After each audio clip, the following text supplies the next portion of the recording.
Everyone, thanks again for joining us. I am just going to step briefly through the interface. This is we call it our ThreatMonitor. It is a reporting interface that comes with all of our products, as Mike mentioned. The tabs displayed along the top will be dictated by what services you have enabled. This is one of our demo units, so everything's there. And actually, what I'm going to do is I'm going to jump right to the web activity tab. We've talked about the threats coming through on the website, and I really want to be able to focus there and show you some of the reporting that we have on that tab specifically. By default, the default view is the last 24 hours, but we do keep data for 30 days.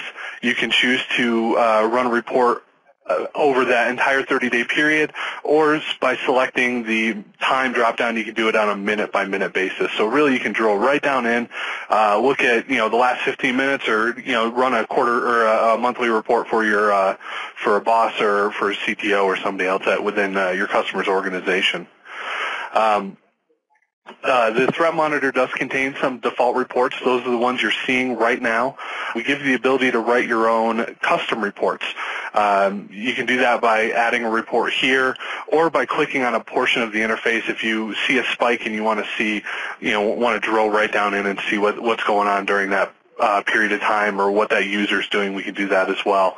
So I'm just going to scroll down a little bit here. So you can see we give you top allowed categories, top log categories. So these are the default reports, and I'm actually going to pick on one person right here. So this is top transfer by client. This is actually a megabit transfer, so you can see that this one user has transferred 300 megabytes of data so far today in the last 24 hours. So if to drill down in, all you have to do is click on that piece of the pie. You drill down in, it's going to give you a report of what he did during the last 24 hours.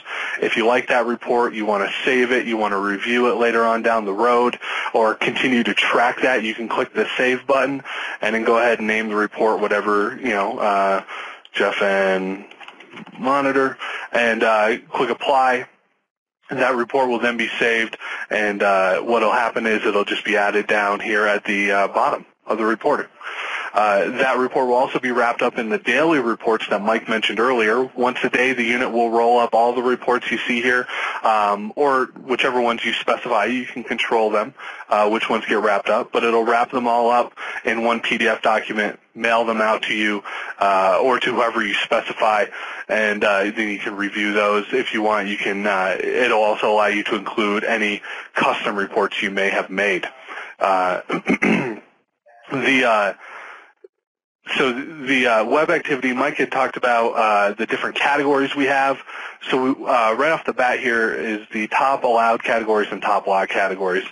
From what we can see that there's some social networking going on the block category side. There's also a large number of pornography websites that people are trying to browse to. So just to be clear, these are sites that were blocked by the web security, and but now we can click on that portion of the graph and start looking at IP addresses and specifically users, since authentication is enabled, and we can see what users are going. In this one example, we can see that we have a handful of users that are trying to hit Playboy.com. We can then continue to monitor that, see if they continue to try to get there, maybe have a conversation with the CEO of the organization about that as well. That's a rough overview. We hope you like what you see.